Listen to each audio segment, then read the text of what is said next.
could you help us to do a roll call, make sure Yeah, EC members are here? I know Jennifer Sherry is not going to be here. Probably Scott will not be here either. Yeah, they're teaching. And Joe, I think it's going to be a little late. yeah, Dr. Shivamik will be late. And everybody else. Yinan, do you know Sung Hee, do you know Yinan? Dr. Yinan? She didn't tell me anything, so I will text her right away.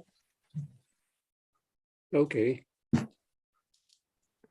All right, so we're going to approve for the minutes if you have no question about roll call. So any correction, comments about the minutes?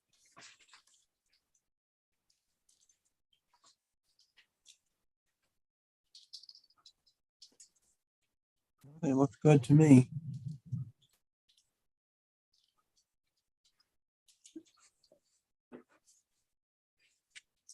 Okay, before, okay, any comments, correction? Okay, now I would like to have a motion to approve the minutes. So moved. Anyone second? Okay, Jay second. So all in favor, maybe either raise the hands or say whatever it's prefer. Okay, raise the hands. Jay, can you, are you going to approve the minute? Okay, Okay, it's 7. Yes. I think Yinan is signing.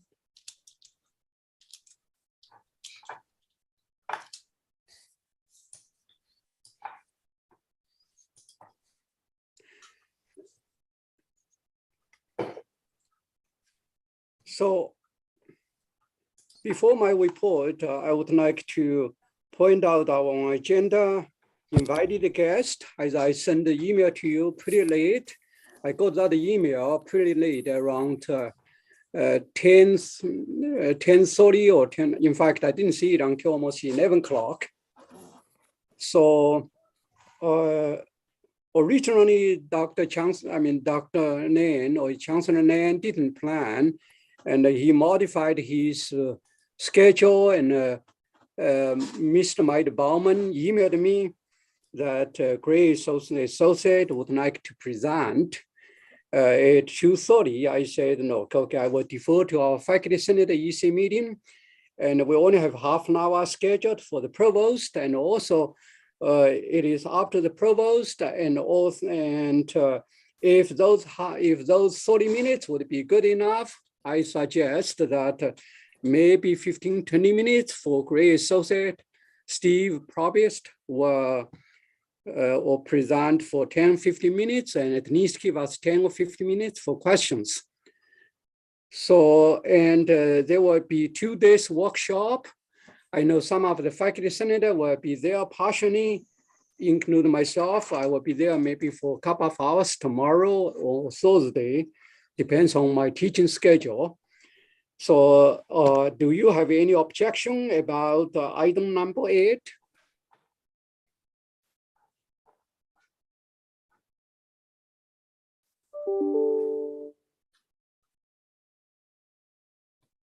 I don't necessarily have an objection, but I did raise my concern by email. Just in that, you know, this feels so. If our role is to set the agenda for the Senate meeting, then I'm not sure this is the right forum for that, because it just sort of feels like it's getting a sort of a preview or sort of a privileged interaction that the rest of the faculty won't have. And it's not necessary to set our schedule for the faculty senate. I'm really interested to hear what's going to be said, but I do have just that one objection. I agree. Very good point. At least, okay, I will, you know, I did my duty and my share to share the information with you. I make sure that you are informed, and make sure you also raise this issue with Chancellor Nan, who will be here. I'm not sure about the Provost Kumaracha, whether she will be here or not. That's a different situation, which I do not know. Okay, without Yinan, I know she was, Yinan, you were a little bit late. We just approved the minutes. So now the next thing on the agenda, the report. Good afternoon, everyone. As usual, our March issue, faculty Senate update and FIY went out to all faculty members last month. I want to thank, as usual, I thank Josh and Bethany and Matt for their help. In addition, I have several business matters to report to you very briefly. First, on March 18th, I attended the Chancellor's Leadership Council meeting. At that meeting, I presented the basic information based on the newsletter. That means our Faculty Senate newsletter in March. On the same day, thanks to the coordination of our IBHE's representative, Professor Lee Chang-Wang, our Faculty Senator, Jenny Brabist, and I, and also Chancellor Nam, delivered a presentation to IBHE's colleagues at the meeting. I know a couple of them couldn't make it. We, at least the PowerPoint was shared with you. It was about shared governance, shared responsibility, and shared future vision. And basically, my impression was that it was well received. Second, I attended 2 of the EOC, Emergency Operating Centers meetings on March 21st and 28th about the COVID-19 issues, campus safety, and mask options. And third, on the morning of March 28th, I attended the university enrollment retreat to represent Faculty Senator. I shared the PowerPoint and data from Associate Chancellor Wendell Williams with you. When I got it, that means 2 days yesterday and Monday this week. Number 4, on March 25th, I attended SIU System Faculty Advisory Committee meetings where we discussed the faculty welfare, mental health, as well as the state budget 5% increase for higher education. I shared the information or attachment with you. On March 30th, that means a few days ago, I attended a meeting of SIU System on 360-degree review of those staff members who report to the SIU president.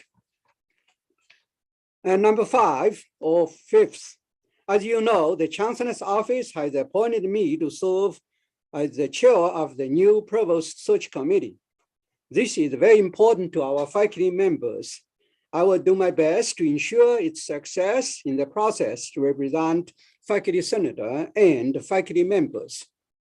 Finally, I wish to thank you all for serving on the Faculty Senator and Faculty Senator Executive Council or Executive Committee, and especially to thank Josh for his outstanding work. And my first term to serve as the Faculty Senator will be over very soon this month. While I am encouraged and supported by many of the Faculty Senators to run for another term, I am still debating and have not made any decision yet, but it has been a great pleasure to advocate for our faculty members. Thank you so much. Any questions and comments?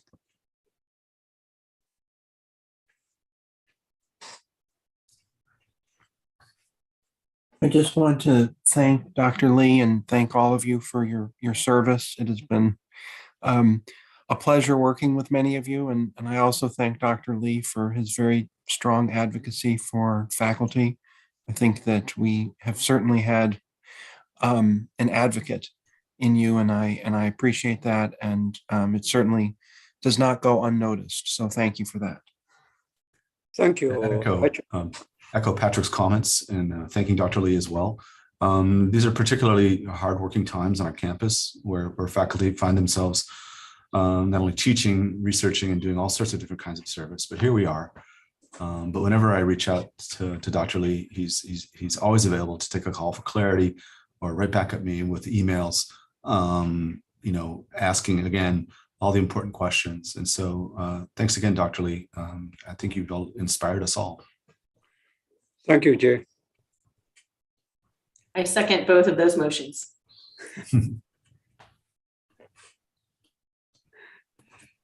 Okay, thank you. And without further ado, I would like to, if you have no more questions or comments, I'm going to move to the next item on the agenda and the reports. So for the executive committee report or executive council, whatever, so pretty much the same. I'm going to skip it, then we can save some time for other committees. So next one, election committee, Bethany. Yes, let me take you on a journey. And can I share my screen? Is that something I have ability to do? Yeah, okay. So the elections committee met last week because we finally were given a more accurate faculty list. Actually, I was pretty surprised at how good that list was, and as far as I know. And I wanted to summarize what our meeting decided and what we are doing going forward with elections. So can everybody see this Word document? Yep, okay. So you don't have to read this word for word. This is just sort of my cheat sheet, and I can put this in the chat if people are interested in terms of sort of what we did and why we did it. So first I want to remind you that we had several senators that have resigned, and we decided to postpone those special elections until we could do reallocation of the 30 seats that go to the voting units outside of the tenured, non-tenure track, which gets 6 seats automatically. And we just wanted to make sure that if we needed to rearrange seats, and this did happen in at least one unit, that we could do it sort of all together. So that was going into this. The other thing I want to remind you is just the operating paper definitions of faculty and voting faculty. So really quickly, shown in yellow here, this is our operating paper stating that faculty bearing the above titles, which I'm not going to read all out, they need to hold at least a 51% appointment through the office of the provost and vice chancellor or the School of Medicine, and that the voting membership of the faculty is the faculty as defined above. So that goes into how we did our reallocation using the Huntington Hill method, and this is just a method to, there are many methods in seat allocation. This is used by the United States House of Representatives, and we use it here as well. And this is for 30 seats, so those 36 minus the 6 non-tenure track, excuse me. And basically what this does is it takes the members of a voting unit as defined by FTE. So this is also part of our operating paper saying that we will use this method for the number of tenured and tenure track faculty, FTE. So we used FTE as our number instead of individuals or individual people. So then going through each voting unit, we had to summarize or sum up the FTE amongst these faculty. And so that again is anyone holding at least a 51% appointment in that unit. And so looking across units, obviously there's going to be differing sums of FTE from those faculty members. So then you have to take that and divide it by a common denominator, which allows you to compare between the units. And so I'm not going to go through the math, but that's basically what we did. That gives you a number of seats after a little bit of magic, gives you a number of seats that you then have for each voting unit. And again, this is based on FTE. The only challenges to this really were those faculty that have FTE in more than one unit. So for those faculty, for voting purposes, the operating paper states that if it has if a faculty member holds rank in 2 or more units, they'll be associated with the unit in which their major appointment occurs. So we use that in our Huntington Hill. If a member had 51%, let's say in CALPS, and at 49% in CAM, then we would count that FTE in CALPS and not in CAM. The idea being that that allows, that doesn't inflate the numbers. So that particular professor would vote in CALPS, would not vote in CAM, but we didn't want that person to be, FTE to be counted in both units because that would inflate some numbers. So this is the process through which we did our reallocation. And this is the results of that reallocation. In blue here are the 2 units that changed in total seat allotment between 2021 and 2022. So CALPS lost 1 and CECTM gained 1. Excuse me. And then, so that's a summary of all 30 seats and where those seats will go to what units. And then if we go to the voting for those seats or the call for nominations, this is what we end up with. And so what you'll notice is the number of open seats per unit is followed by an appointment time. So anytime there's a 3-year appointment, that is because someone is cycling off the Senate in that unit. The 1-year appointments are those filling in for those that have resigned. And again, I mentioned the only issue we had was in CALPS, which lost a seat. So we had one person who's cycling out of the Senate, and then one person whose seat we needed to fill. But in total, CALPS lost 1 seat from the reallocation. So we decided to put out a call for that seat that was still open for a year for that person that has resigned, and to just not fill the one where the person was cycling off. We felt that was the fairest. And then our timeline for this, we're going to put out a call for nominations this Wednesday. And they'll have a week to get those nominations in. Once those are in, we will tally and then send out probably a Survey Monkey for voting. And they can vote till the 22nd, which then allows us to tally that and then get all the information out to the new senators, for the meeting on the 26th. I think I forgot to say a few things, but did that make sense for the most part? And if it didn't, please ask any questions you have. Well, excellent presentation, Bethany. I think you have done a great job. I think this is very, very thorough, meticulous, and procedure. Very good. Thank you. Okay. Any question for her? Thanks, Patrick. It was a big learning experience. I will certainly give it that. Being in microbiology, I don't really get to review things like how to reallocate seats. But now I'm wondering how I can apply that to my microbiology. So Okay. who knows? But all right, if no one has any questions, if anybody wants that summary I have, just let me know and I'll send it to you. Otherwise, thank you very much. Great. Thank you, Bethany. Elaine, did you want that? Oh, you're muted. Sorry, Elaine. No, my apologies. You have on your chart towards the very end, Yeah. returning senators and then vacant seats. And Yeah. so it seems like the returning senators, does that mean people who will be coming back? Yes, so those will have not finished their term yet. So there are 4 seats total for CALPS, 3 will remain on the Senate, and then there's that 1 open seat. So if you look at like CHSHS Mhm. and School of Medicine, Mhm. so you have like School of Medicine, you have 4 senators, only 1 Yeah. is returning. So Oh, yeah, I might have done that. Yeah, I might. wouldn't Oh, you have sorry. 3 open seats then? I think this should be, instead of returning, I think I should have labeled this leaving. Retiring? Retiring, yeah. Retiring is a good Okay. word. Yeah, sorry Okay. about that.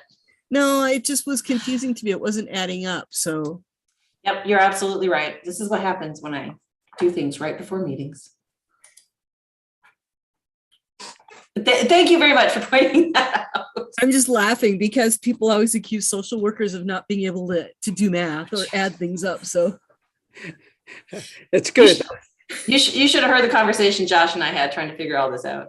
Okay, Sometimes, thank you for your hard work. Okay, sure, thank you guys. sometimes we intentionally put some arrows there to see people pay attention or not. Maybe that's the tricky part you use. Okay, thank you. Okay, very good. Well, if no more questions for Bethany, we're going to move to the undergraduate education policy committee. I know Joe is not here, Amy is here.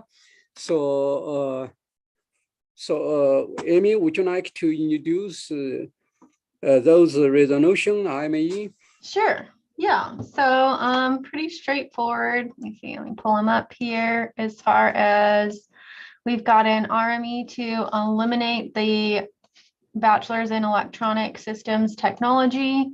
So enrollment for this was suspended already, and it had complete support of the faculty. So looks like the faculty is 4 yes, 0 no's, and then yeah. So do you want me to read the whole resolution, or do we want to go into questions on each one? It's up to you. I think. Okay, I can read. Joe wrote this resolution, but I'll read it just for everyone. So whereas enrollment in the bachelor's degree in electronic systems technology in the School of Applied Engineering and Technology was suspended in spring 2020. And whereas this decision was made considering duplications in the curricula and offered by SAET and insufficient level of staffing necessary to teach courses, whereas the teach out plans are currently in place, so all remaining students and no alternative arrangements are necessary, whereas this decision was reached with unanimous support from the faculty and the curriculum committee, and whereas the Faculty Association has reviewed the RME to ensure compliance with Article 9, and whereas the Faculty Senate is responsible for the educational function of the university, except as otherwise provided by the Board of Trustees, state and federal law. Therefore, be it resolved that the Southern Illinois Carbondale Faculty Senate recommend approval of the RME to eliminate the BS in electronic systems technology. It's a long one. Okay. Very good. Any discussion, question on this resolution and IME?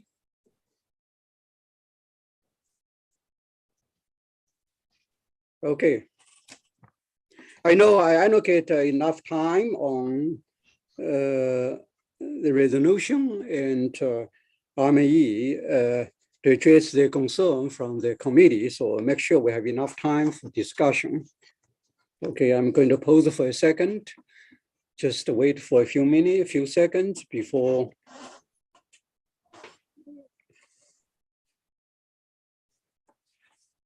I know Joe is not here. Do you, any question? So no question? Okay. So we need Amy, you can move it, can you? Oh, yep. I'll move to a vote then. Okay, so basically we have a motion to move, that means, okay, to move it, to put on the agenda. So anyone second? Second, Second, okay. Either Yinan or Bethany second, thank you. So we're going to have a vote. What's your preference? I mean, we have not many people here, either physically by hand or Matt, what's your preference? Matt? Hand raise, physical hand raise is easy. Okay, so all in favor, raise your hand. Okay, good. So thank you. So 8. Yep. No one say nay, obviously everybody voted. Good. Thank you. And if you have no question, no comments about this resolution, we're going to move to the next one. IME to next one. All right. So, yep, the next one is the resolution for altering the specializations offered through the BS in recreation professions. So whereas faculty in the School of Human Sciences wish to reduce the number of specializations within that bachelor's degree from 3 to 2, and whereas This will allow the program to streamline the curriculum and align with the degree trends of the profession for a more direct path to graduation, whereas the budgetary effects will result in fewer required courses. And whereas this has received unanimous support from the faculty, and whereas Faculty Senate is responsible for the educational functions of the university, except as otherwise provided by the Board of Trustees, state and federal law, therefore be it resolved that the Southern Illinois Carbondale Faculty Senate recommend approval of the RME to alter the specializations offered through the BS and recreation profession. So basically, they want to reduce their specializations to streamline their curriculum, and it had 12 yeses and 0 no's, so full faculty support. Okay, good. Thank you. Questions, comments?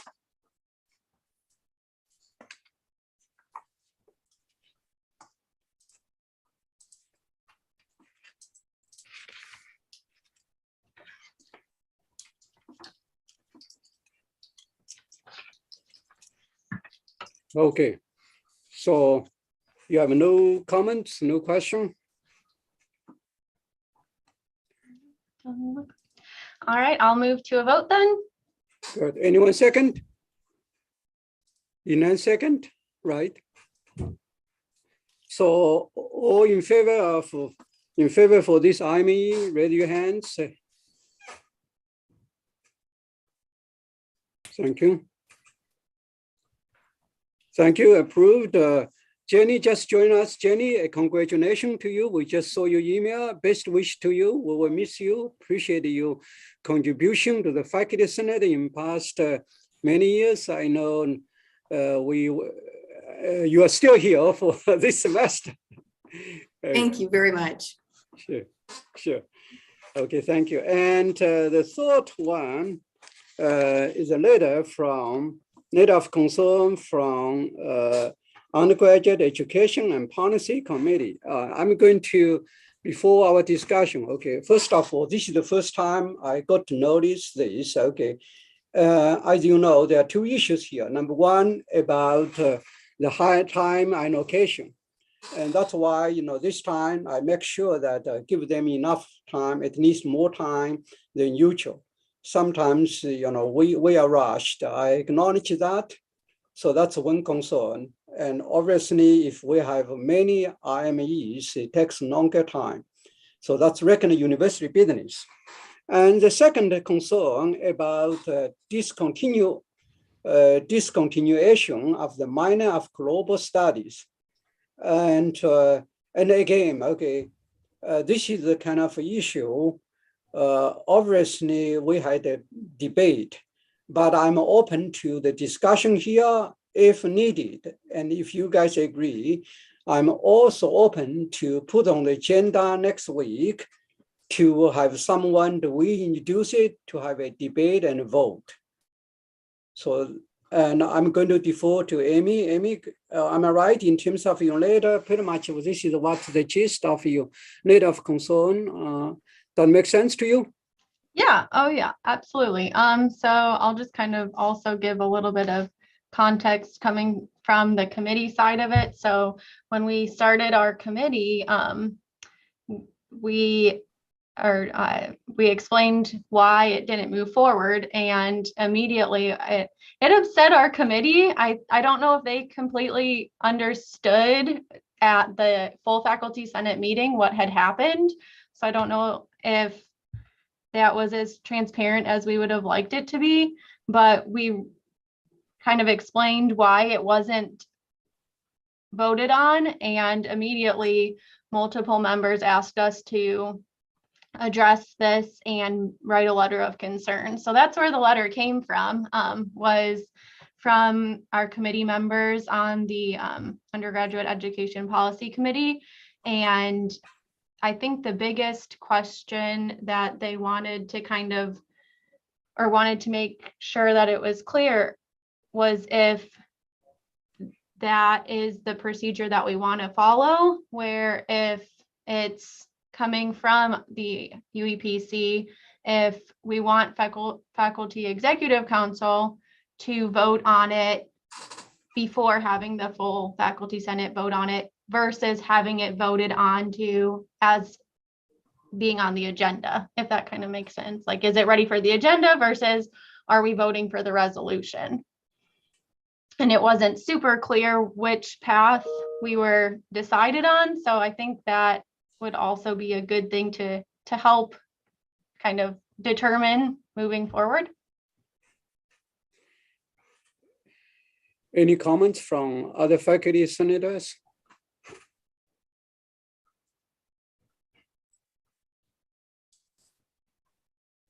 If it's all right, I'll just ask a question.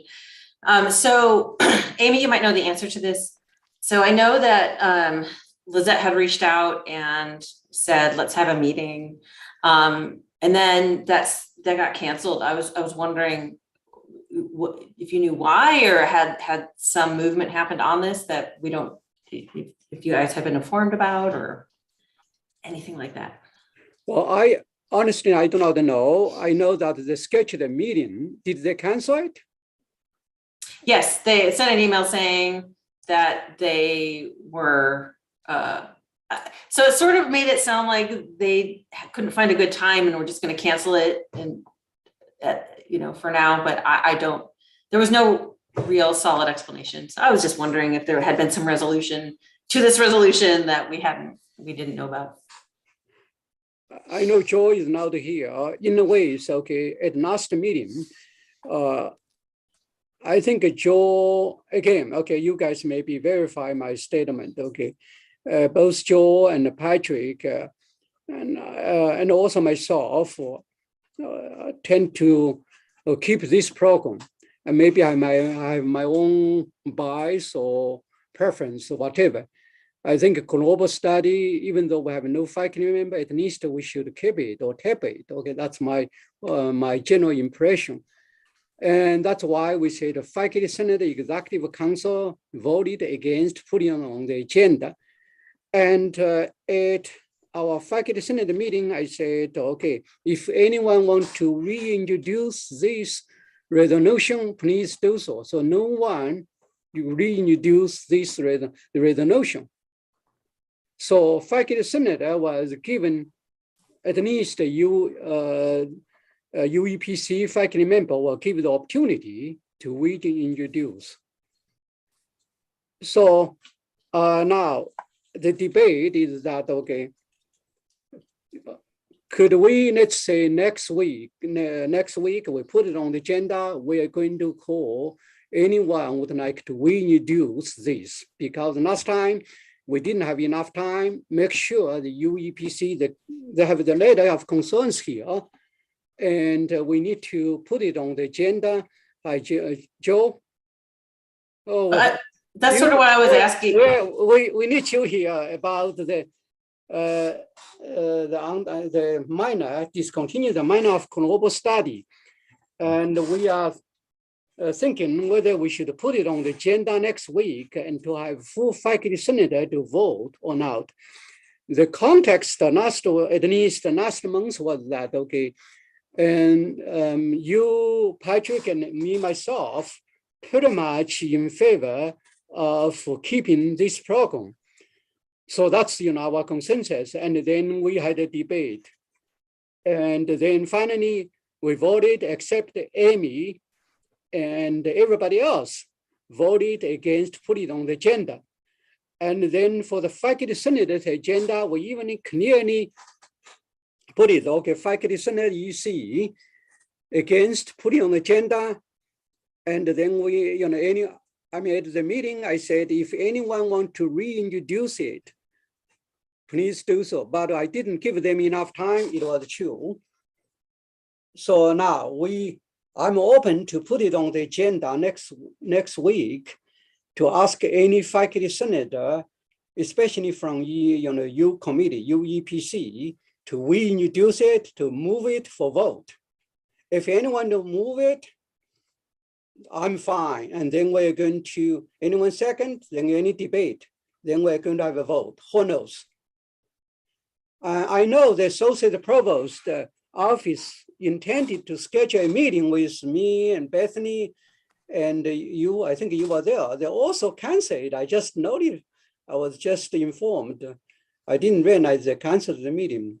So I would like to seek your input. What do you think? Thank you, Yu-Ting, and thank you, everybody. I was the chair I was stepping in for Jasna Kapoor this afternoon, chairing the panel for the UCC director. So I had to stay to that to it concluded. So thank you for accepting my late arrival here. Couple things. I found out more information about the Global Studies minor in the last month. I do believe we do have to revisit it as a faculty senate matter. International studies is got essentially the same curriculum nowadays as global studies. And so there really is no rationale for two competing programs. The second point I would like to raise, and this actually goes to the letter of concern. We don't bring things to the UEP from UEPC to the full Faculty Senate Executive Committee unless it's been thoroughly vetted and checked. And there have been members who have served long-term on this committee. Bethany was my co-chair last year. We hold things, we don't bring everything. We exert our due diligence on it. And so I think several of the long-term members on the committee, Father Brown, Elizabeth Dalala, some of these old-time faculty senators feel really insulted that the executive committee thinks they know better than a committee that actually studied this carefully. And they feel that this has happened more than once in the last couple of years. It happened last year with the policy from the registrar's office when Senator Comparado decided unilaterally on this committee to, I don't like it, I'm vetoing it, I'm tabling it, it really doesn't go on the agenda. So that's the reason for this letter, is we do more work than any other committee on this faculty senate.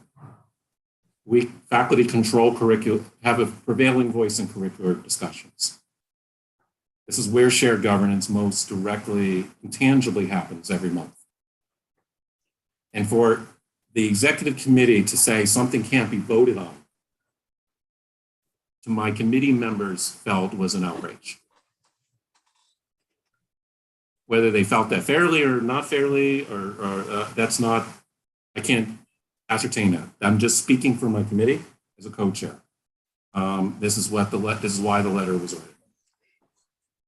Thank you, Joe. I think there are two concerns in the letter of concern, the letter there. Number one, the time allocation. And at least from today's meeting or now on, we make sure we have enough time for UEPC. So that's something which obviously we do not rush it. That's very important. That's we can take care of this. Okay. And second, okay, and I would like to focus on the minor issue, minor of global study. And for other issues, and let other committee to deal with it. And because the minor, that's from UEPC, and we need to have a kind of discussion. Do you have objection next week? We're going to put it on the agenda because we didn't give enough time. We would like to, let's say, this was, even though it was voted against, we still allow faculty senator to have opportunity to move it, to have a discussion, even vote on it. That was the other piece of new information. And we don't have a parliamentarian yet. And I recognize that we don't have a parliamentarian yet. And until we have a parliamentarian, I think we might have alternative interpretations of what our operating papers say. I've heard several people on the committee suggest that another reading of our operating paper is the Faculty Senate Executive Committee sets the agenda, but something recommended unanimously or with a prevailing voice out of the committee automatically goes to the full Faculty Senate. Now, it may go to the full Faculty Senate without recommendation.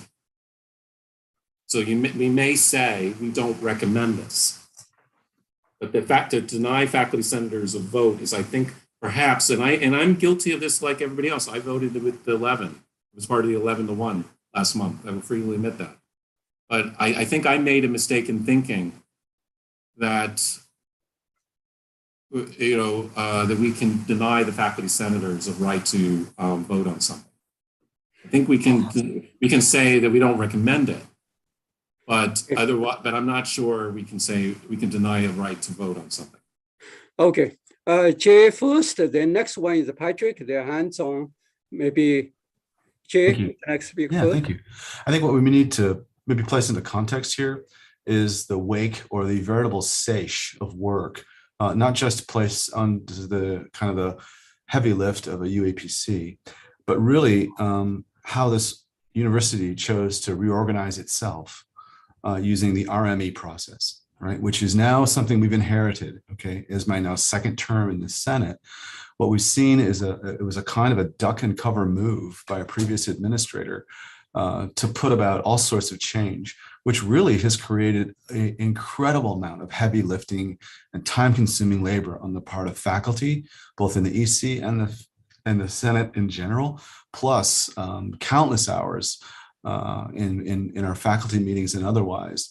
And so I just want that to be kind of, we need to remind ourselves of that there's a context of work in this case, which is a lot of busy work with which the RME process was never designed to do that. That was what is reasonable and moderate about any of this work. It certainly is extended, but can we not call it an RME anymore? So I won't waste any more of our valuable time, but it is a heavy lift, but there will be the end of this at some point soon. Thank you, Jay. Patrick? Yes, I just wanted to, I put something in the chat there. I do think there's a little bit of ambiguity in terms of our operating paper as to the role of the executive committee. So I'm very sympathetic with that. I have to say, though, I'm not really sympathetic with the whole time argument, because I think that you did pause at the last meeting and you said, does anybody want to reintroduce this? So I don't understand that entirely, but I do agree that there is some ambiguity in our operating paper. And I think perhaps this could be revised, or we could, if we wish to, as Joe suggested, everything that comes out of committee necessarily goes before the faculty senate.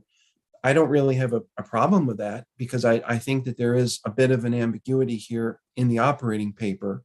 And so perhaps maybe we revise the operating paper and include that. And I remember talking about this over email with my excellent and very respected colleague, Jennifer Ropes. And her point was, please correct me, Jenny, if I don't mean to put words into your mouth, but I think her point about this was, well, the ability to deny the resolution from being put before the faculty senate is implicit. And again, please correct me, Jenny, if I'm getting that wrong. And I guess I feel that as an English professor, I'm always like literal things. So if it's a power that we as an executive committee have, I think we should write it into the operating paper, as opposed to it being a sort of implicit, we can do this if we wish. So again, hopefully this makes sense. I think my point is that there does seem to me to be a bit of an ambiguity in the operating paper, and perhaps we could revisit that going forward. Thank you. Thank you. Jenny, I think you're the experts.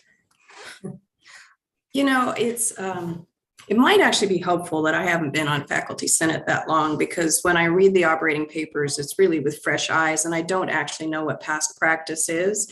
And just like our English professors, a law professor very much reads, the language of it like poetry. Every word counts. And when I read it, it is ambiguous.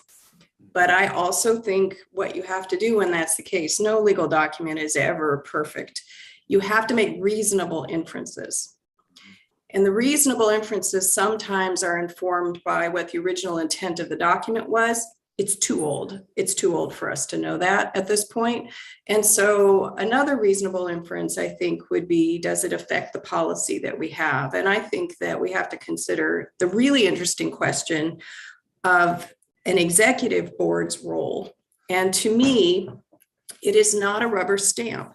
It absolutely, I think, implies an ability to weigh in with people like all of us here are only here because we've taken on a little bit of a higher leadership role on this body. And therefore, we sort of owe the Faculty Senate our expertise in determining once in a while a committee's recommendation is not something, for whatever reason, we think is prudent. And we've all been on committees and we know as hard as they work, sometimes that there's another way of looking at it or new information comes forward. There might be other reasons.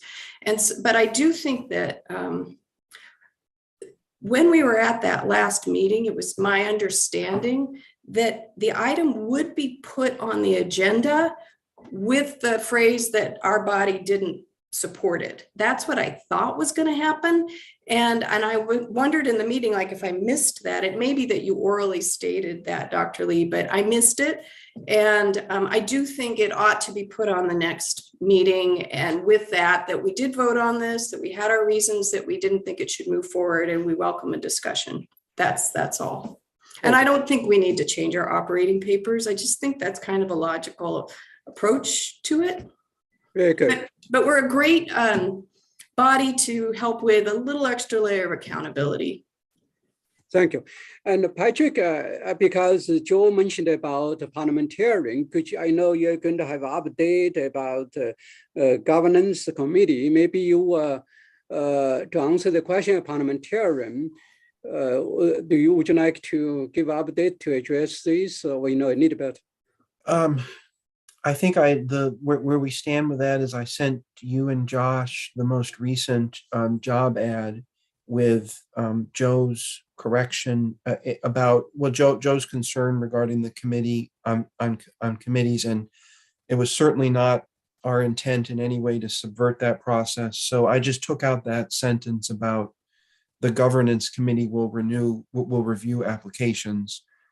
So it's exactly the same with that sentence deleted, and it will go through whatever normal channels it should go through. The parliamentarian will go through whatever review channels anybody appointed to a committee on the Faculty Senate would normally go through.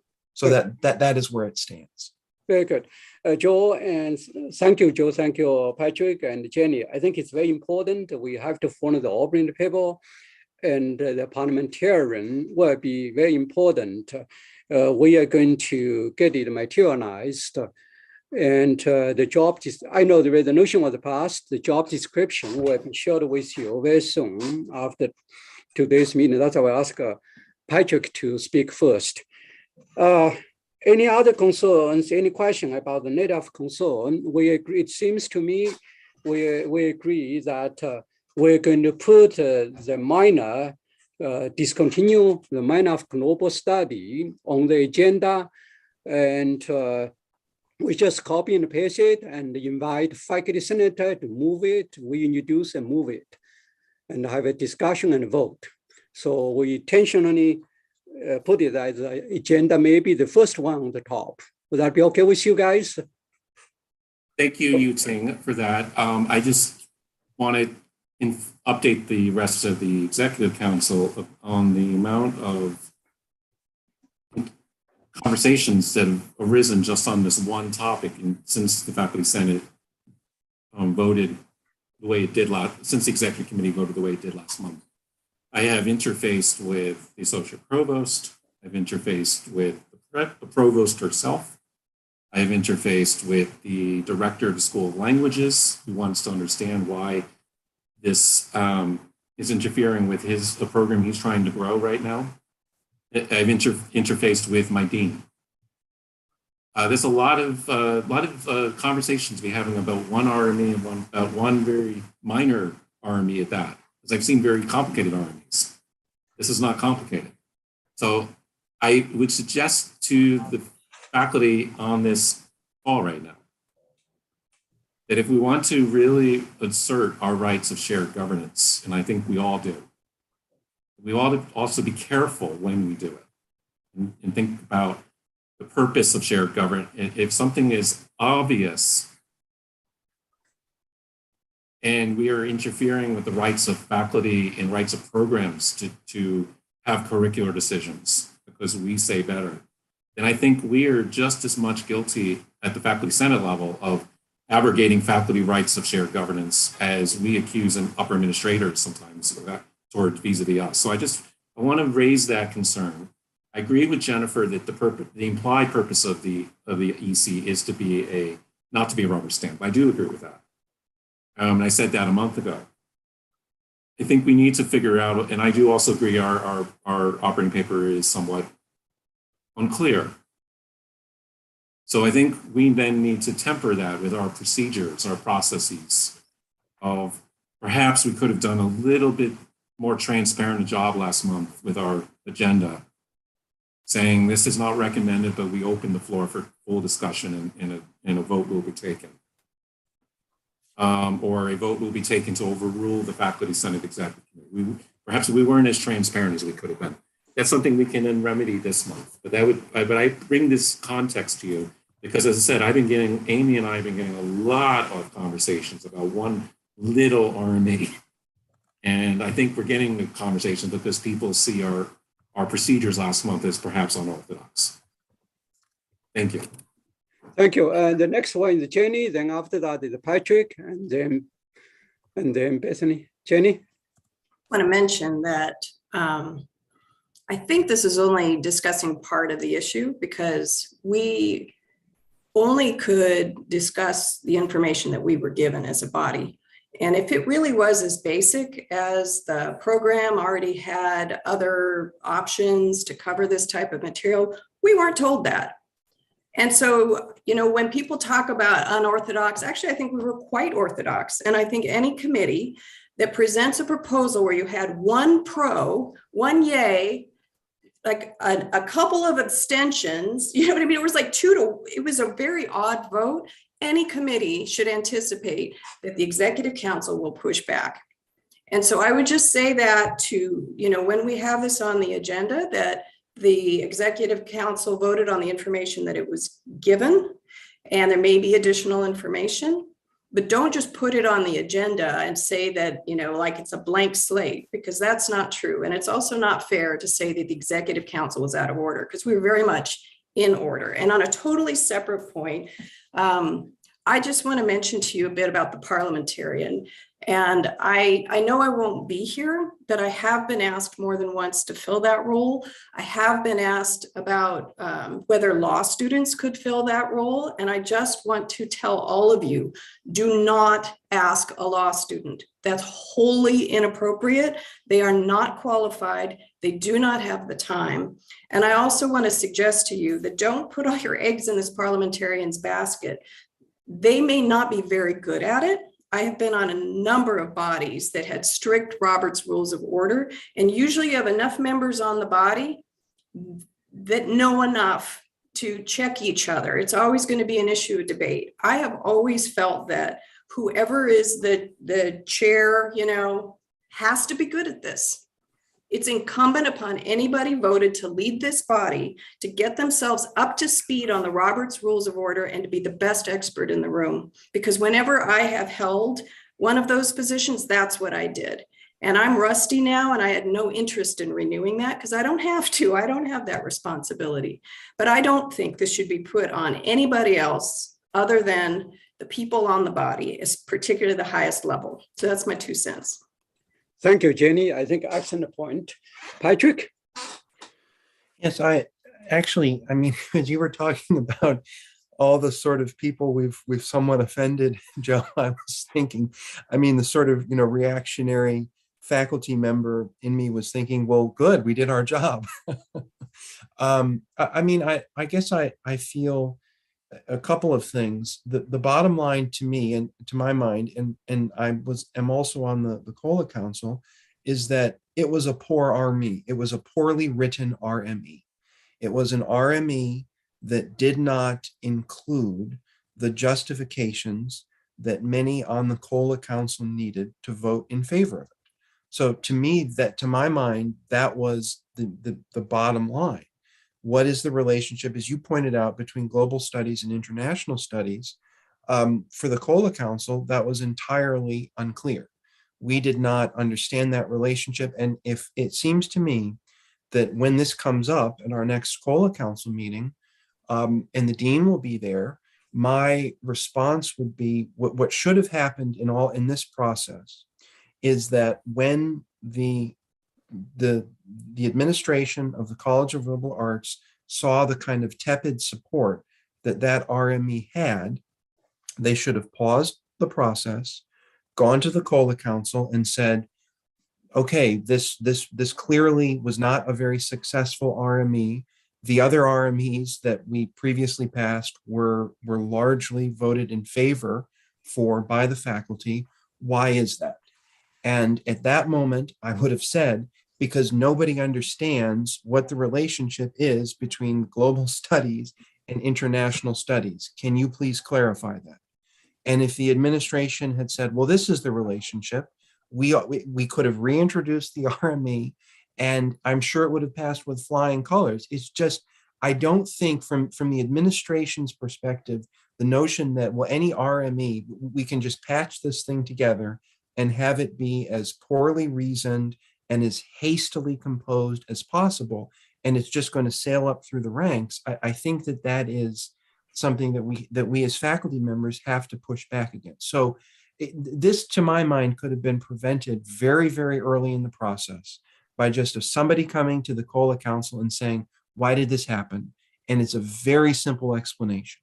And it's one that Joe, you pointed to. So it seems to me that I think that this may be an example of a positive manifestation of shared governance at this university, as opposed to kind of a cautionary tale. So anyway, thank you for listening.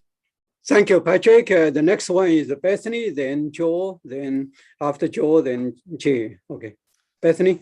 Yeah, so my stuff was slightly less related to what Patrick said, and I think I'd like to give Joe the opportunity to respond, so I will yield my time. I agree with that, and it was only this weekend that I found out finally the answer to Patrick's question. In fact, it was just yesterday morning, and our mutual colleague in COLA, Dave Johnson, finally gave us the real reason this needs to go. They convinced me to advocate for us to put it on the agenda again, which is international studies is a major as well as a minor. They no longer do European, Asian studies, European studies, American studies like they once did. They're now a global curriculum. They've modified their curriculum. So that effectively is a replacement for global studies. It is global studies as a curriculum. And it's a major as well as a minor rather than just a minor. And so therefore we should if we're going to build a program, we should just build one and encourage our students to go into one. But I found that answer out yesterday. So it validates what Patrick is saying. And so I'm not disagreeing, I think, with Patrick. I think I'm complimenting Patrick with my perspective. I also represent a committee that does a lot of work. It has too many RMEs thrown at it every year, to go to Jay's point. This is not moderate or whatever it was you said, moderate or reasonable. But it is term reasonable. Reasonable and moderate. And it is unfortunately something that's also contractually required because of the Faculty Association contract with the university. It's an Article 9 process. We used to have a separate side committee to handle reorg. Thank God for that. Betsy and I would have had steam coming out of our ears last year. But even that was a little too much for the Faculty Senate to quickly handle, unprocess. And we probably, as faculty senators, felt we were getting a little runaround from time to time. So I don't know what the answer is here, but I'm also a servant on my committee. My committee feels strongly enough that something went awry, and they feel rightly or wrongly that people aren't listening to and respecting the work that they put in to analyze these things and to not be a rubber stamp. So that's where Amy and I are in this kind of weird place today, having understanding that we're not a rubber stamp as an executive committee, but also having to voice the concerns of our committee members who feel a little hurt, I would argue, because they wouldn't write a letter of concern if they didn't. So I don't know what the answer is, but I just raise all of those bits and pieces and I yield back to Bethany. Thank you, Joe. Thank you, committee, for the hard work. And absolutely, very important. I know Jay had the comments, and then we would like to move on because we still have a committee here, and then the next stuff other committee report. Jay, would you like to? You have a question? Thank you. Thanks, Dr. Lee. Actually, just a couple comments, and I imagine all of you thought, oh yeah, I'll jump in about this RME thing again for sure. But really it is, and it's really a kind of an observation for everyone, because as we all have been doing those heavy lifts for many years now, I wonder what aspect of compromise is happening to our educational programs when we do these end runs and different work that an RME is not really built for. So the answer to that question, I don't know what the answer is, but certainly I found that most of the times the RME is not the mechanism with which to revise a curriculum, because it's basically the promise of this, the invisible promise of an RME means you're not going to really hire anybody and you're not going to get any new resources. Wow. So we know where we've ended up with what at that point, because that's what's reasonable and moderate about that. Although it's not really stated as such, it's an easier pass through Springfield than the other way around. So I wonder, though, in years coming, if we as an executive body should really seriously consider, advising against certain measures in these processes. If you really want to do a good job in your curriculum, work from within, involve us in the process. But certainly, like, the RME isn't really the way to do it. You're not going to get nothing new is promised in those extensions to the programs. It's just a quick perspective. Thank you so much, Jay. And to wrap up on this, as you see, and for our agenda, we are going to allocate at least 20 to 30 minutes to UEPC committee. Make sure we have enough time for next week. And we're going to also put the discontinued minor in Canova study, make sure they were faculty senate will have someone is going to move it. And second, have a discussion, then we're going to vote on it. So at least we're going to address the concerns there. And any questions before we move to the budget committee?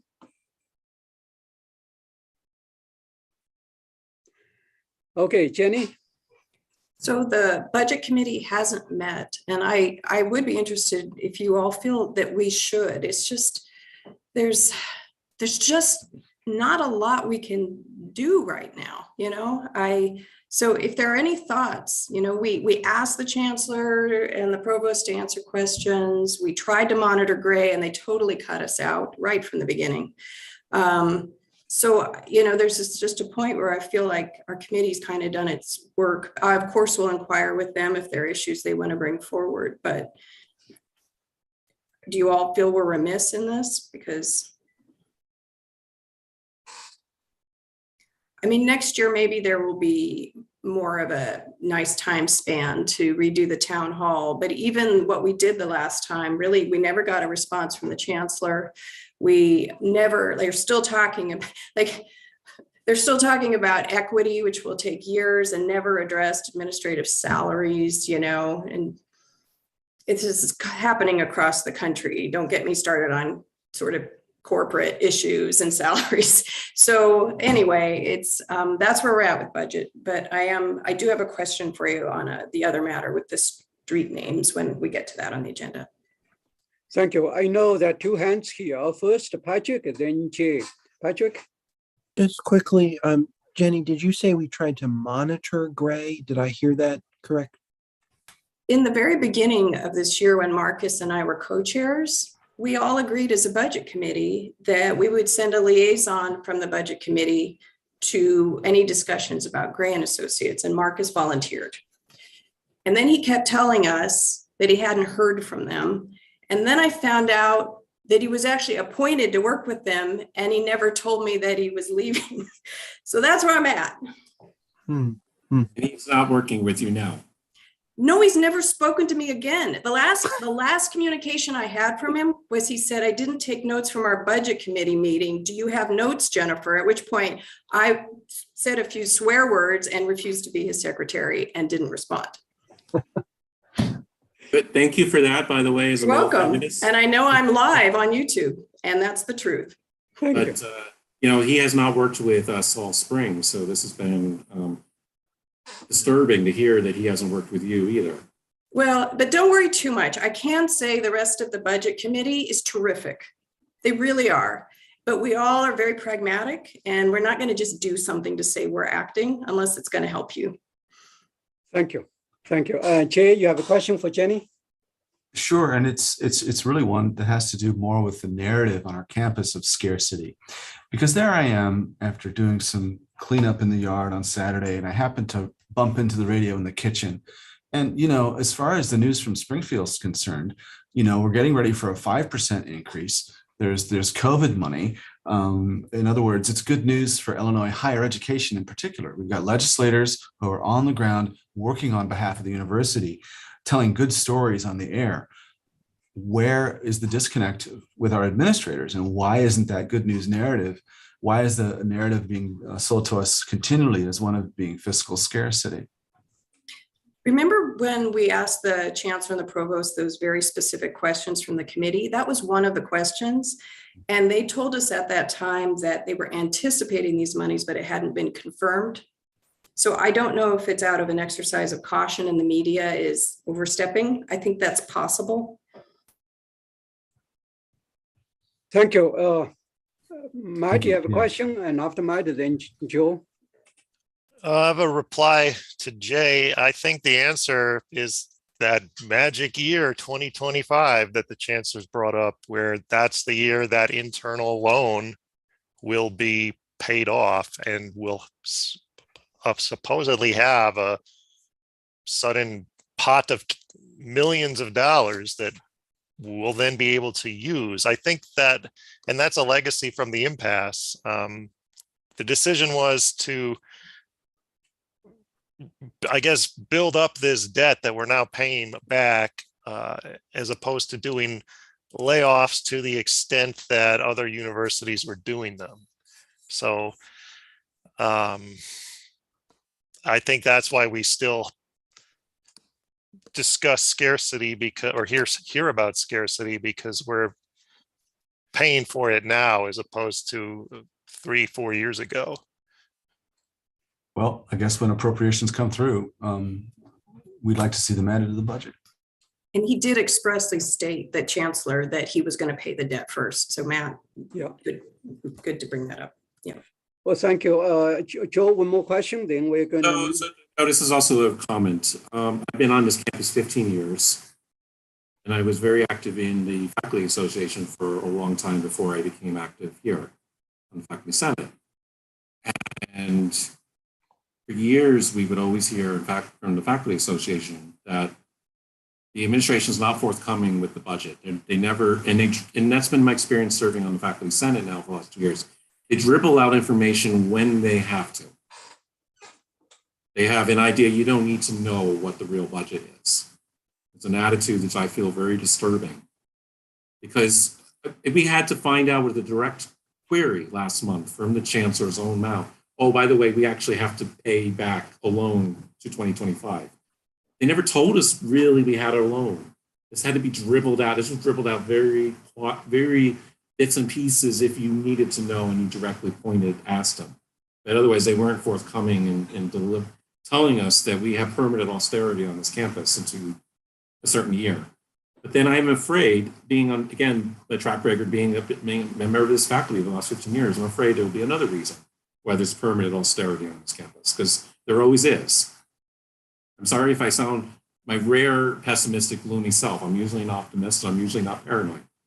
But the previous administrations have given me every reason, I think, to be a little bit suspicious when I hear yet another reason for austerity on this campus.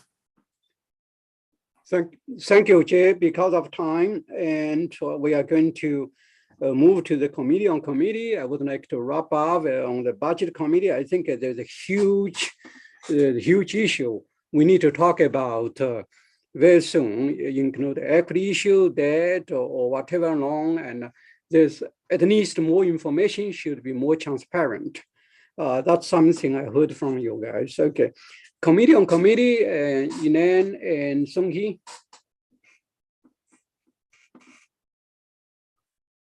Okay, we have two particular initiatives that we would like to vet some candidates for. The first is the Gray and Associates initiative. We're asked to provide 10 faculty senators, and we have 8 that have stepped up that are going to participate. So we would like to recommend that these people be approved by our faculty senate to be voted on by faculty executive committee to be voted on by faculty senate. So the incumbents are Yu-Ting Lee, Joe Schrammick, Grant Miller, Walter Metz, Phil Anton, Father Joseph Brown, Matt Grzelski, and Elaine Jerkowski. We were also asked to provide 3 candidates for the Provost Search Committee. And we have 3 individuals that we'd like to recommend to represent Faculty Senate on the Provost Search Committee. And they are Scott Comparato, Jay Needham, and Mike Eichholz. Yeah, thank you. And also, I'm appointed by the Chancellor office, should not be part of the. Right, correct. Good. Okay, so we have I'd like to move that we approve these 2 slates of candidates. Second. Okay. Okay, I'm recusing myself from voting because I was on one of the slates. So, Patrick, did you have a question? Yes, may I ask a question, please? Yes. yes, With the Provost Search Committee, I just noted that the professors you mentioned, is there a good representation of women and men on that committee? not from Faculty Senate, but Faculty Senate, but it's a very serious concern. And I think the second thing I would piggyback is there a good representation across the campus in terms of humanities, social science, fine arts, etc. Making sure that we have all voices considered. I think a very good point. good point. Yeah. And I would suggest perhaps that how soon does that slate have to be submitted to the chancellor? Tomorrow, in a way, If you don't mind, can you just read out who the people are again and kind of go Scott Comparato, political science? Jay Needham, and Mike Eichholz. Science. Yeah. Biology. That seems balanced to me. I just wanted to make sure we weren't heavy on one or the other. I think there should be representative from women and gender association, whatever, and also Africana Black Association, Latino Association. So may a woman weigh in here since all the men are talking about women? Sorry. It's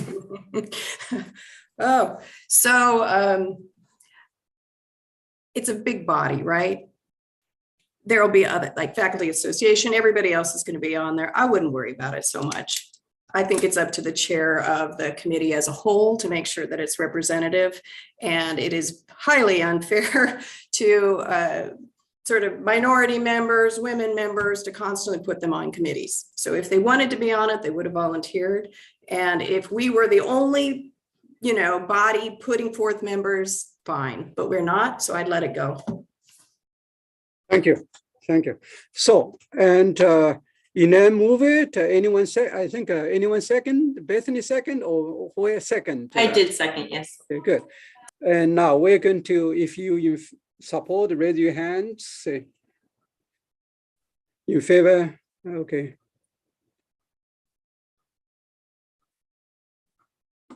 So that's 8 yes and 2 abstain. Anyone nay or abstain? Oh, okay, thank you. I can abstain. I Excellent. voted on the slate, so I'll abstain. Okay, thank you. Next, So 7 yay and 3 abstain. I counted Jay, Joseph, and Elena's abstain. okay, thank you. Faculty Status and Welfare Committee, I know Sherry and Scott, they teach at this time. And one update is the voting on the open paper. Based on the data we got today, we had about, Josh, do you have this updated statistics? How many faculty members voted so far? As of now, we have 200 responses. Okay, thank you. And I know no one is here from that committee, hopefully. Could I ask a follow-up about that, even if nobody's from that committee? Sure. A process for that amendment, when does the voting close on it, and when does the amendment get ratified or not ratified? The vote closes this Friday at 4:30. Passes, so when does it take effect? Well, based on the voting, then we just send the results to the chancellor's office. It's up to the chancellor to move to the next step. And with the faculty senate operating paper? Well, according to the operating paper, and basically we need to vote and send to the chancellor's office. Then after chancellor is ratified. Raised this concern because, of course, the reason that amendment was proposed last fall was we had several, because of reorganization and staff scarcity on campus and people doing a million other things than they usually would have done if we weren't hauled out as a university. We probably are running into people that serve on the faculty senate who run into those 50% appointments, don't do the honorable thing and recuse themselves from the faculty senate, as many people do. We just point that out. Also, Walter Metz stopped being a faculty senator a year. He was on, he was the interim director last year, for example, and now he's back on the Senate, right? So people do the honorable thing. There are others, of course, not naming names, that don't do the honorable thing. And so I'm just curious here. I'm just thinking if this gets rejected or stymied or delayed or no response from the chancellor's office, as things sometimes happen when you get operating papers, what is our recourse as a body? Well, we are independent because we're independent of the chancellor's office. We are supposed to be the faculty voice. And the chancellor, pretty much, he can make his decisions. And by procedure, obviously, he may consult with the president, even board of trustees, who knows what will happen. And we, in the past practices elsewhere, in terms of operating paper, I think they usually listen to faculty's voice and they look at the data. Thank you. Governance Committee, Patrick and Jay. Great, thanks, Yuting. Just wanted to bring up one thing. Patrick and I have some perspectives to share with you because in the last couple of weeks, we've learned of a disturbing trend. And it's something that we want to come to the EC through the Governance Committee.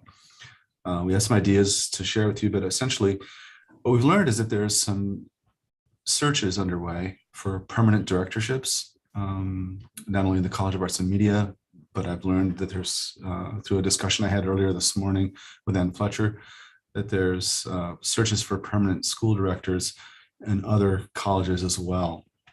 Many of these searches, I've learned, have been undertaken without the knowledge of some directors and without most of the knowledge of many of the faculty who are involved. So in other words, we have search committees being formed without members of the other faculties in their respective units knowing about it. And in some cases that I know of, 2 directors had no idea that there were searches being undertaken, approved, written, and publicized and advertised, right? So this goes against all sorts of ideas about faculty governance. And it's exactly where we didn't want to be several years ago when we thought of the RME process and we thought, oh, well, the last place we want to be is 2 years or 3 years from now with no OPs. Well, suddenly here we are. And so it's a completely crazy situation, to use that lovely academic word, but that's where we're at. And I know that Anne, on behalf of the FA, was meeting with Mark Morris today because I believe, and I can confirm this with you later, there's, I think, 7 searches that are happening under this context. And Patrick earlier in the afternoon and I exchanged a couple of emails. He's got some perspectives to share as well. But this is new information to us in the last week. The same thing was happening in our department. Our department does not want a permanent director before we have a permanent dean. And there are other units doing the same kinds of pushback. So that's the easiest way that I can explain this.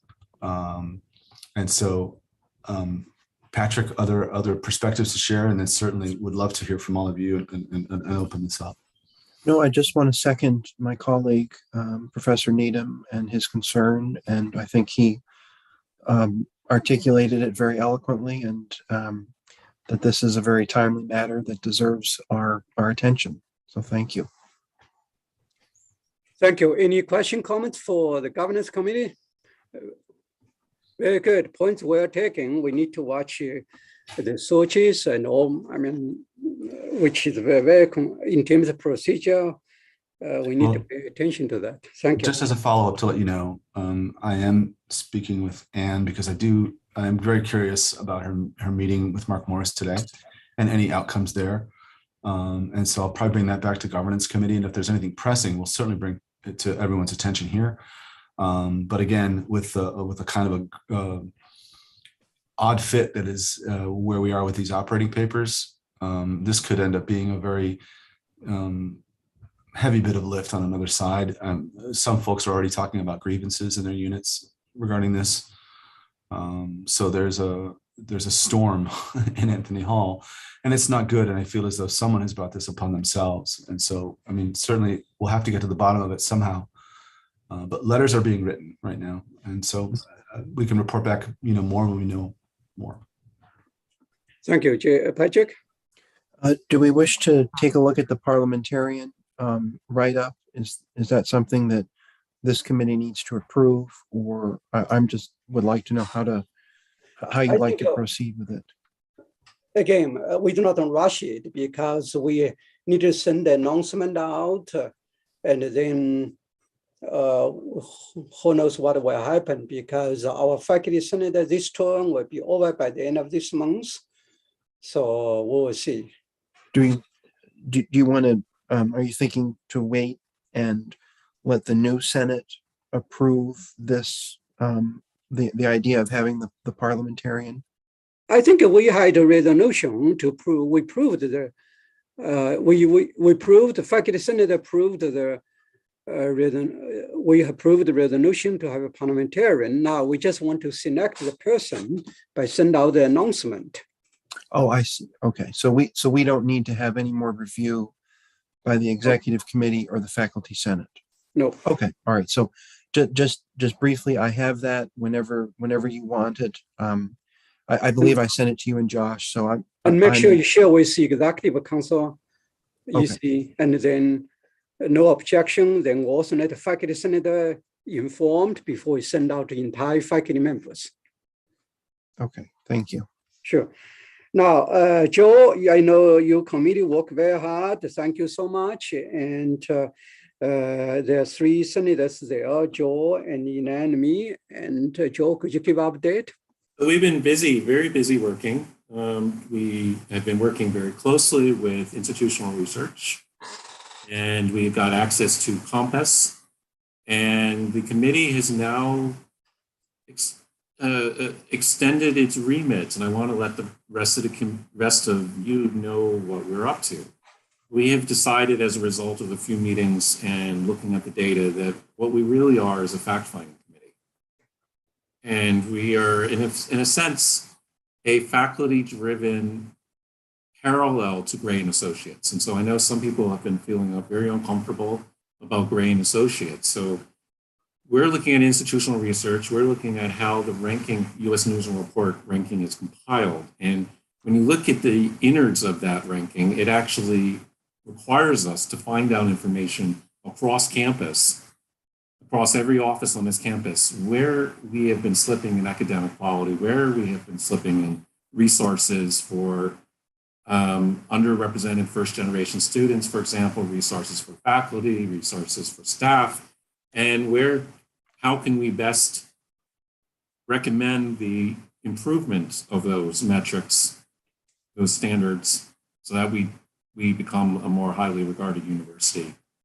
as would be shown by, for example, one data point, but a powerful data point, because a lot of students and their families use it to decide what college they're going to apply to. So I think this committee is actually suddenly become very important work we're all doing. I don't know about you saying Elaine, but I think it's very, very valuable, and it's faculty driven, as opposed to something that some of us have rightful concerns about, which is this outside agency poking into our data. And I'm going to go to that thing tomorrow and Thursday, of course. I'm interested in what they have to bring to the table, but they're outside consultants, and we're doing this inside. So I think it's an interesting parallel track all of a sudden that this thing's working on.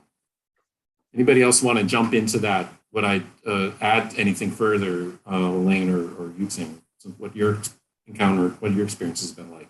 Well, because of time, thank you very much for your update. I know, Jenny, you are here to talk. We scheduled you about all the business. That means I don't commit to exam the SIU street names. Jenny, maybe you can say a few words before. I can be really quick. Yeah. So, and I'm really glad, Elaine, you're on the call. So I don't know quite the process. We've approved that we'll have an ad hoc committee. When she puts out the call to have, find a chair and members, we need an idea of the scope of who would be on it. And I was just I'll just throw out some numbers, but I wanted your input. If we had a committee of 9, that would include, just tell me what you think. I'm not set on anything. A chair from the Faculty Senate, since this is coming from this body, 2 Faculty Senate members. I honestly don't want 12 Faculty Senate members. We have way too many committees that do that, and we're all really pretty good at the moment. I have to say this, I meant it when I said this year, I think Faculty Senate has been more proactive and kind of smart than in any year I've been on it. So that would be 3. Then I feel very strongly students should be involved. I was thinking 2 student undergrad members, 2 graduate student members, because this is going to be their alma mater. This is going to be their legacy. Should be very forward looking, and it could provide them some understanding and promotion to other students on why we find certain people inspirational, honestly. And then I thought a member from Faculty Association could be somebody already on Faculty Senate, and then 1 from Grad Council. But that was just a thought. And then in terms of the scope of duties, I think we all had initially agreed to be a 1-year committee. So hoping for like recommendations by the end of next year, that I would send them all the research I've done, that Matt has brought up, that we have on our existing street names and when they were adopted. They could do additional research. So history professors would be welcome on this. That the duties of the committee would be to identify a recommended process to recommend street name changes. And I will offer them some suggestions because I've been very active as an alum from the University of Cape Town that did this. So post-apartheid, they had to change a lot of names. And I was thrilled to be involved. They let every single alum vote after they had researched and put forth a few names. It was such a happy process. So I have some suggestions, but the committee would, of course, identify its own process. The committee's goal finally is not to come up with the names or make it happen. It's to come up with the process to recommend to the administration. Thank you. How does that sound? Or do you not like the numbers, or? I think that's, why don't you? I think the idea which you mentioned are pretty good. You can put it in writing and send to us. That would be great. And I know next meeting next week, you will have hopefully have something in writing we can show with the faculty senator. Okay. And Elaine, I'll send it to you, or do you want me to send that to everybody on the executive committee? I think everybody, that's fine. Okay, all right, I can do that. Thank you. Sure. And we have our guest here, and also Chancellor Nan is here. And as you know, the meeting in April and in May, most likely by Zoom. And now it's 2:30. Thank you very much, Chancellor Nan and Ms. Steve Probst being here. We just finished our regular business exactly 2:30.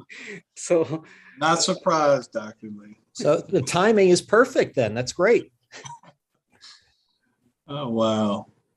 Was it okay for me to start up? I know you're always on time. That's a good thing. Well, good evening or good afternoon, rather. I'm moving the day a little faster than I probably should. Hope everybody's doing well.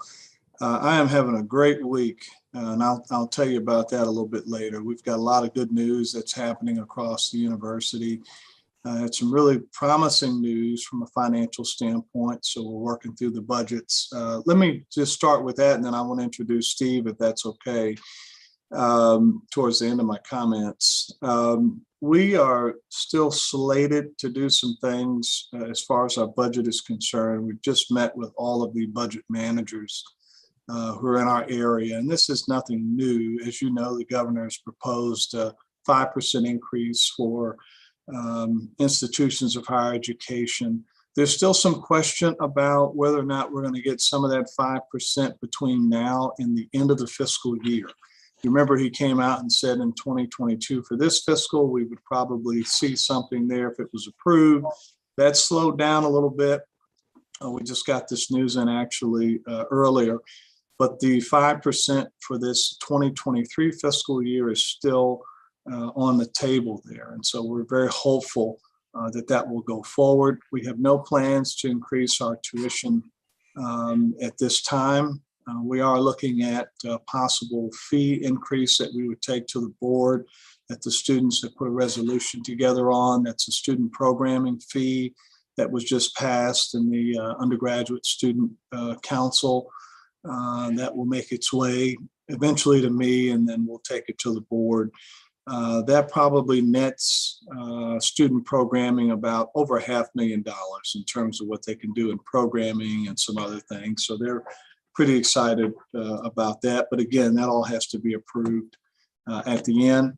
We're looking at a few things. I probably mentioned this before, about a 2% increase or a 2% salary increase to begin this next fiscal. That's an across the board increase that we're looking at with trying to get back to a place where we at least do something every year for our employees in that range of 1% to 3%. Again, that has to be approved at the board meeting as well, but it is something I will be taking forward to try and get approved. So we'll see how that goes. Our enrollment is moving really well, but it's still early, and I want to make sure we don't get too excited. But we just had our report today in our meeting, and we're probably expecting a class, hopefully over 1,500 or so freshmen that are coming in the door, and so that would be a healthy increase for us. The goal was to exceed what we did last fall in terms of our new students. A lot of efforts underway right now to yield those students and to get them to really make sure they're coming here. So a lot of work that's being done on a number of different fronts. One thing that we're working on also with myself, Mira, Jeff Bergen, a few others, is looking at our first year experience piece to not only recruit those students, but then to retain them and put a focus on them in a very strategic way through their first year. So that begins obviously a little bit before new student orientation and goes all the way through their first year, but a more comprehensive, structured program that allows us to retain more and more of those students that we're trying to recruit and bring in. That's just a few nuggets out there in terms of what's going on. I wanted to invite Steve in, and before I introduce Steve, I want to kind of take us back down memory lane. I remember when I arrived almost 2 years now, believe it or not, all of the discussion that I was hearing on my tour was about the academic reorganization. And when I tell you I heard the good, the bad, and the ugly, I heard a lot of ugly around the academic reorganization. That's all I heard was how painful it was and how confusing it was and what was the real goal of the academic reorg, what were we trying to accomplish? And I heard a few different things out there, and Mira's got battle scars on her. She had to carry us through all that time. So, it was a really tense kind of a period of time. And even today, I don't know that I could really tell you if we achieved any goal that we set out to achieve in the beginning. And that's not a negative mark on anyone. It's just as a new person coming in, you wonder, was it for efficiencies? Was it to really market our programs to make sure that our students would know more about those programs? Was it to better connect our faculty in different areas or disciplines? Again, I still don't know. And one of the things at the time, Dr. Odom was the Faculty Senate president at that time. And I think Dr. Odom and some others made some recommendations on some companies that we should take a look at to help us capitalize on the programs that we currently have, that we do need to market or make sure that we can get out in a way where students would be attracted to those programs. That was a really big piece. Another piece was how can we strengthen the programs that are here? How can we strengthen those academic programs and make sure that they are viable programs and doing well? And believe it or not, a lot of the discussion was about programs that unfortunately may have been on the IBHE list of low performing or programs that maybe were not attracting a lot of students because of our enrollment declining significantly. So really no fault of the program, but how do we then look and see if those programs just need a little bit of a spike or a little bit of help? And how do we put more attention on those programs? A lot of the folks I talked to said they lost faculty in the programs when the students left, or they didn't get their lines returned to them. So it was about those things more so than it was trying to eliminate anything. Matter of fact, I've been here 1.75 years and we haven't eliminated, I don't think, anything. And I've just looked at our IBHE report.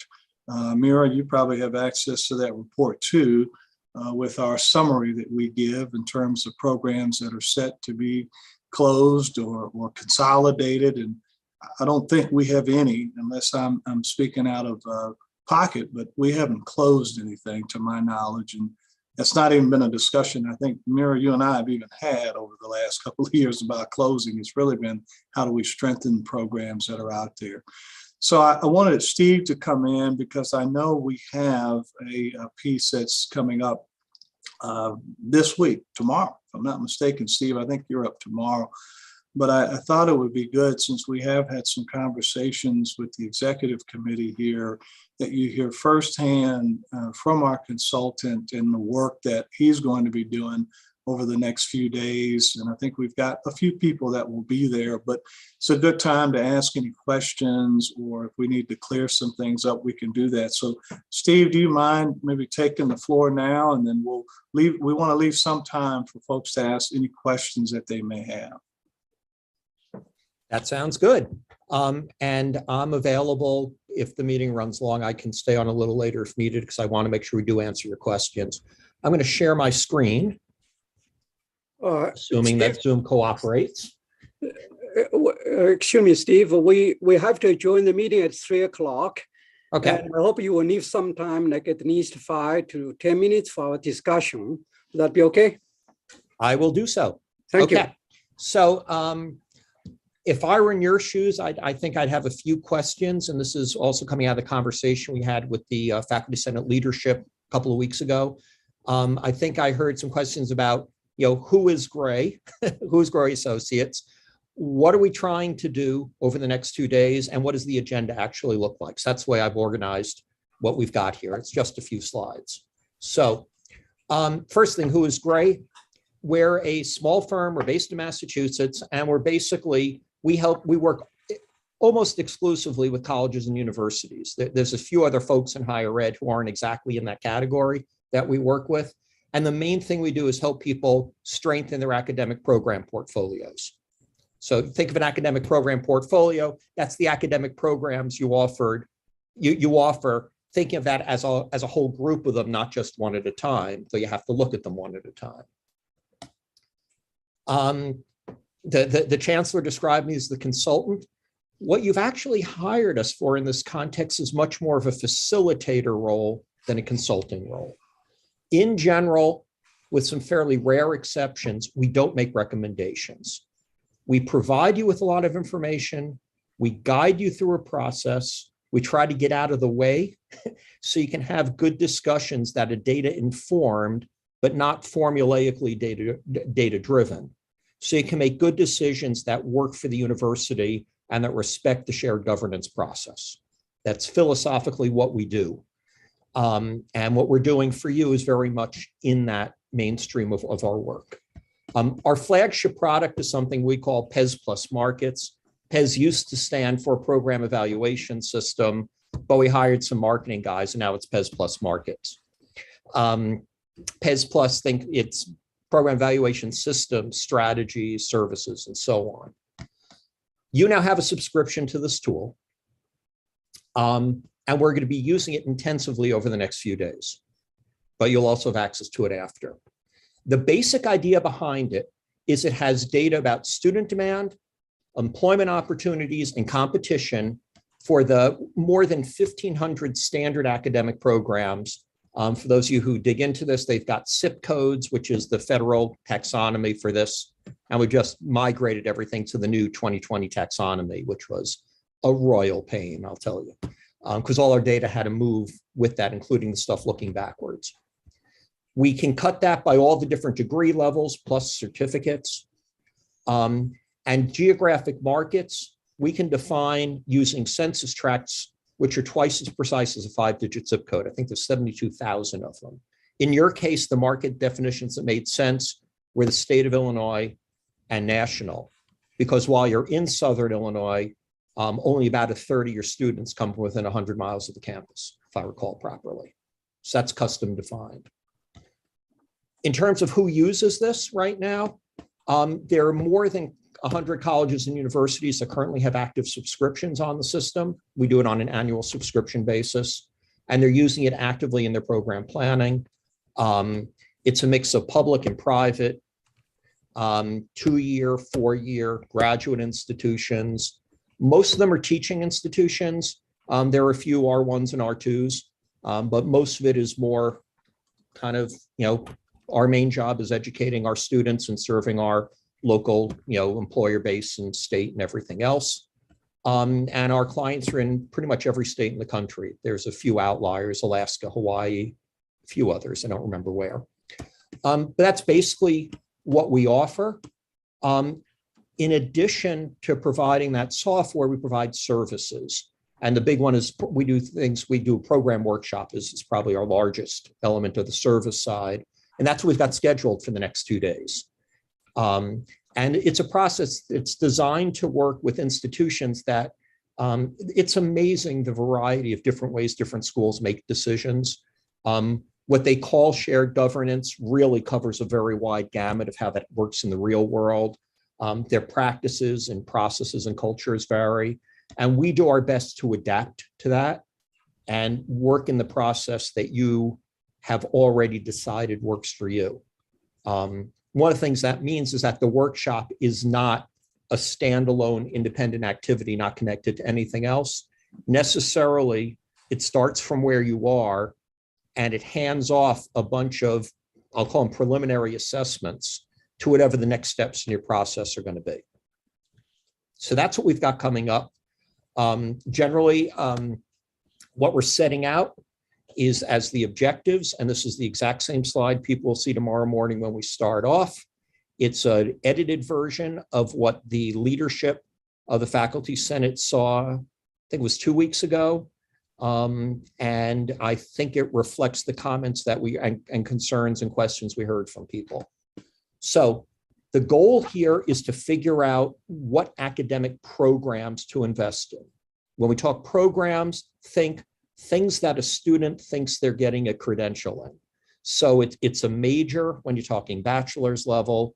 It's whatever the degree is in if you're talking master's or, or a grad certificate. It's not minors. It's not non-academic things. So that's the framing that we've got.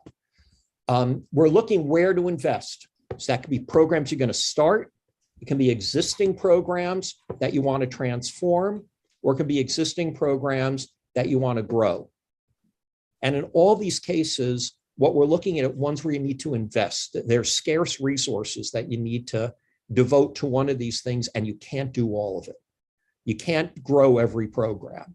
And by the way, hope and pray also is not grow. Grow is taking some sort of actions that you have to understand and figure out and plan for and execute. So that's what we're looking at, is where do you put your efforts going forward, and your money and your time and attention and emotional commitment and everything else. The programs that are not prioritized for transform or grow are basically the ones where you keep going on as if this process never happened. Faculty are still going to tweak courses here and there and so on, but that's not the focus of the workshop. So the first part of it, the first day, is going to be looking at new programs to start. Everything's on the table with a focus on bachelor's and maybe some master's and grad certificates, any modality. You're going to use the data to rate the program ideas, but then you're going to apply your judgment to figure out what's best for SIUC. And we're going to wrap up actually early on day 2 with a short list of good candidates. You'll see that there's a poll that kind of ranks that, well, doesn't know what ranks, says how many people supported each one. Did this get 40 votes and this got 3? But that's not dispositive. It simply is a way of recording. This thing seemed to have a lot of support. This had less. So as you decide what to prioritize going forward. Then on day 2, we're going to focus on existing programs. And there's really 3 decisions, that's not a good word, 3 categories that the groups end up putting programs into. One is, this is one that we ought to invest in to transform it. And transform can be anything from, this is our flagship and we need to update the curriculum again so it stays our flagship, to, oh my God, the accreditor is going to shut down this program if we don't get up our pass rates on the exam, and anything in between. Invest to grow, that's pretty straightforward. We're going to do something to grow this program. Maybe it's investing in marketing, maybe it's adding lab capacity, whatever it might be. And everything else is sustain/other. We're not spending time figuring out what these means. What we want to know is what to put here, and we just need a bucket to put everything else in. Same basic approach and process here, except you're going to have experience with each of these programs. You're going to have data, what's going on with enrollments and what's going on with completions. You're going to have college scorecard data on outcomes for the students. And you're going to have a ton of internal knowledge about, this is what that program really is. This is what we've been thinking about. This is what faculty have been raising concerns or getting excited about, for that matter, in each of these. And the idea is to bring everything that people know and everything they believe into the assessment process. So what comes out of it reflects the best judgment of everyone in the room. And then that tees into the next step of the process will be more prioritization and actions and everything else. So that's the objectives. The way it's going to happen, we're running 8:30 to 4:30 both days. That's a slight shift. Someone pointed out to us that that's the normal workday. We had it as 9 to 5. Day 1, the morning is foundations. It's why are we here? What's the data? How are we going to make the assessments like ground rules? What are ideas? What are other schools doing? Things like that. We'll take a lunch break and then we'll dive into new programs. We'll go to breakout groups, come back, the groups will report out. Everyone will get a chance to sleep on it. We'll come back in the morning. We'll do some polling. We'll review the list, have another chance to answer questions or comment or address comments about any of the program ideas, and we'll rank order the new program ideas. Just high interest, lower interest, But they'll all stay on the list even if they show up with lower interest. Then we'll spend most of the day for existing programs, again, going into breakout groups, this time organized by college, so that you've got so that people who are responsible for a program are in the group that's weighing in on it. Come back to the full group, some discussion, do a little bit of polling to say, is anything popping out as, shared sense of this is where we really need to invest to grow or to transform or whatever, and we'll wrap up. And that's the plan. And we got 10 minutes left, so I'm going to stop now and throw it open to questions. Joe. Well, thank you so much. Could you stop screen sharing, Steve? Sure. There we go. Good, thank you. Well, it's very clear. Thank you so much for honoring the time. And I know I myself will be there in the morning. I teach on Wednesday afternoon. And on Thursday, I will be there at least part of the afternoon. And I think all this will be recorded. Am I right? Excuse me? All the workshops will be recorded. Am I right? Absolutely not. And I say that very emphatically. The challenge with the workshop is we want people to be able to speak openly. And if it's recorded, people have to watch what they say because they don't want to be quoted back to them. It's kind of like when you do, if you have your institutional research board and you talk about, if I'm doing a psych study, I don't reveal stuff about the participants individually. Or when you're planning dorms, you talk about safe spaces. The meeting should be a safe space for the participants. So we will not record it. That would prevent people from speaking openly. Well, thank you very much for this clarification, because the original message from Dr. Marcus Oldham, he told us, even if you cannot make it, it will be recorded and the PE faculty senator can go to see it. So this is a different message. I'm glad you shared with us to correct this information. Thank you. Any other question? I know, Joe, you have questions? I do, and I have a comment. First of all, welcome, Steve. Let me just give you a little context for my comment here, because it's something that's vexed me for my entire time on this campus, 15 years now, and counting. I'm the program coordinator for the Department of History. I'm a historian. I work on the British Isles. I work on history of South Asia. So I cross multiple regions of the world when I do my own scholarship and teaching.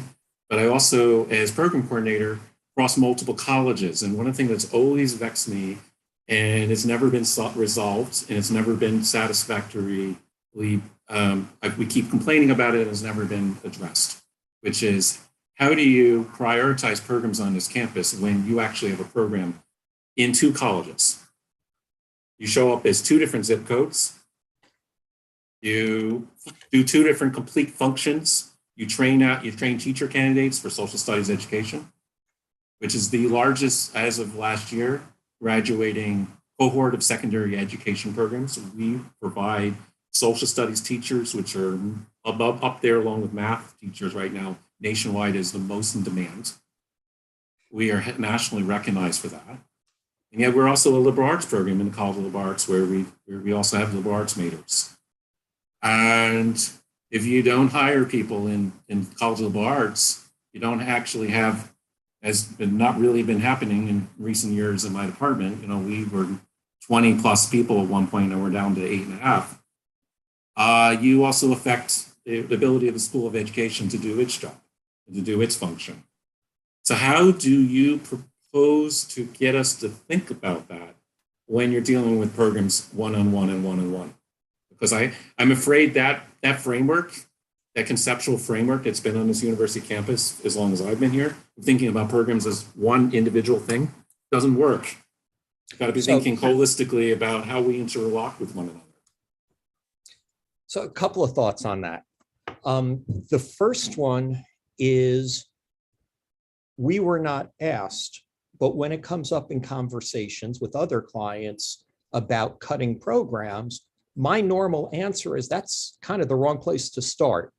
And using your example, Joe, about history,